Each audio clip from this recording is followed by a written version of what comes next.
mengenai kabarnya dari hasil lab dan visum Laura sudah lengkap. Mungkin seperti apa? Jadi terima kasih rekan-rekan. Jadi kemarin untuk penyidik sudah menerima hasil visum secara keseluruhan. Ya, jadi visum sekarang ada di penyidik PPA.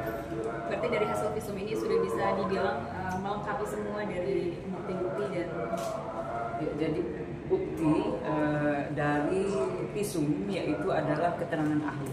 Ya, jadi kita butuh namanya alat bukti. Alat bukti itu ada keterangan saksi, kemudian keterangan ahli, ya, kemudian keterangan dari yang diduga.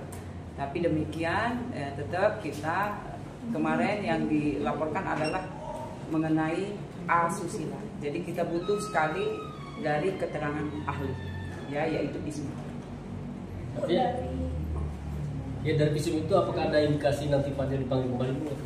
Ya, untuk sementara ini dari penyidik PPA mempersiapkan gelar perkara. Ya, jadi gelar perkara itu nanti dilihat. Jadi dari mulai keterangan, kemudian juga barang bukti, lalu juga kemarin sudah diterima visum, itu yang menjadi bekal untuk tahap selanjutnya yang dilakukan oleh penyidik. Artinya gelar perkara belum ini ya? Gelar perkara masih disiapkan, ya, nanti tunggu saja selesai, kemudian nanti kita update pasti. Berapa lama lagi? minggu depan atau? Ya, semoga saja lebih cepat lebih baik, ya, karena memang biar terang benderang kasus yang dilaporkan oleh NM ini. Ya. Hasil visumnya sendiri apa sih? Mungkin sedikit spill dikit. Ya, kalau hasil visum ada di penyidik, ya, isi kemudian keseluruhan ada di penyidik. Karena memang yang berkoordinasi antara saksi ahli kemudian dengan penyidik. Apakah benar Bu mengenai dugaan-dugaan itu memang benar terjadi? Ya, itu yang jelas penyidik, ya, sekarang masih di tangan penyidik, kemudian sudah disiapkan untuk gelar perkara. Mungkin proses selanjutnya seperti apa gitu, karena dan sudah sampai tahap mana gitu, karena kan yang kemarin dari kemarin ditunggu-tunggu adalah memang hasil visum ini gitu. Ya, betul. Jadi yang ditunggu sudah datang, yaitu dari visum, ya, yang jelas visum keseluruhan sudah ada di penyidik. Kemudian tahap selanjutnya yaitu gelar perkara, menentukan atau apakah ini ada unsur pidananya. Nah, di situ nanti itu wewenang dari penyidik.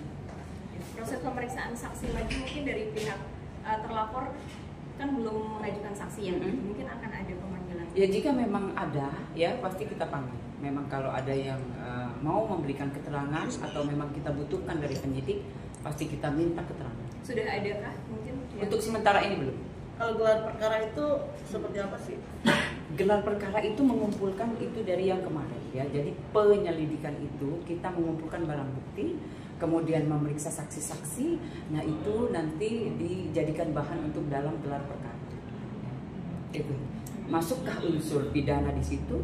Kemudian jika memang masuk unsur itu pasti naik jadi penyidikan. Nanti sedikit tuh mungkin kembali menegaskan lagi gitu. Dari kemarin kan sempat dibahas bahwa laporan MM terhadap VA ini kan adalah pasal berlapis. Tapi yang dibahas dari kemarin itu adalah hanya satu pasal gitu. Mungkin bisa dijelaskan pasal-pasal apa aja sih? Ya, kalau yang di pasal pasti yang dilaporkan yaitu dari pasal kesehatan, kemudian juga pasal perlindungan anak, karena memang di bawah umur, ya, 16 tahun menuju 17, kemudian juga di KUHP.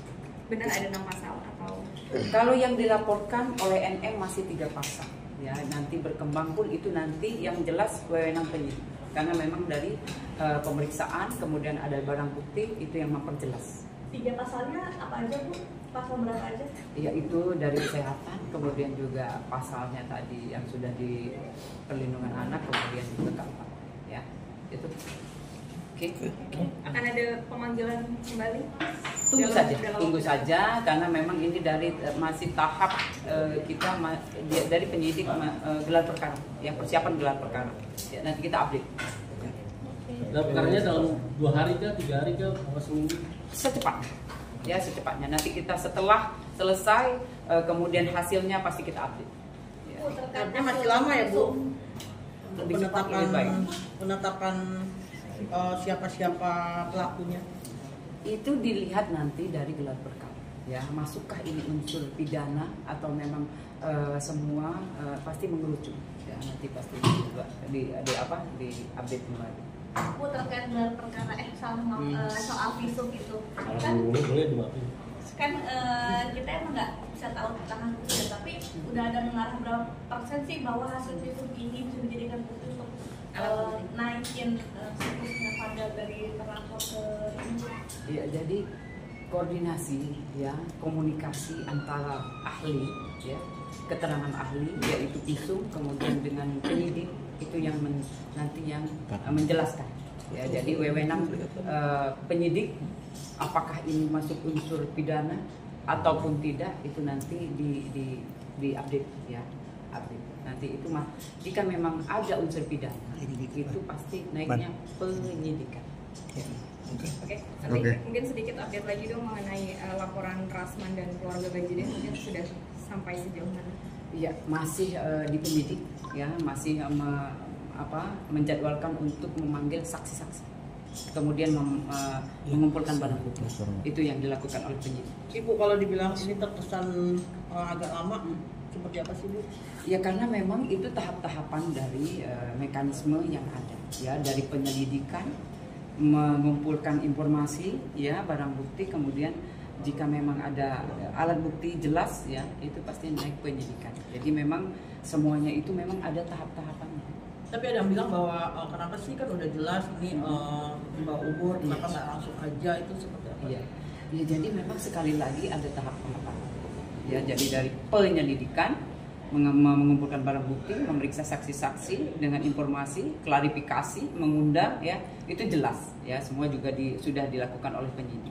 Kemudian sekarang masih melakukan persiapan untuk gelar perkara. Okay. Udah berapa saksi Bu total Bu? Kemarin ada 11 ya. 11. Iya. Dari semuanya ya, dari mulai NM, LM ya, kemudian dari VA dan yang melihat dan mendengar. Ya, itu aja ya. Ibu, mengenai saksi-saksi yang meminta LPSK itu seperti apa sih? Ya, itu kan kemarin sudah itu kan ya, kemarin silakan nanti bertanya lagi ke pengacara ya, yang jelas nanti kita tanyakan kembali ke penyidik. Itu. Oke.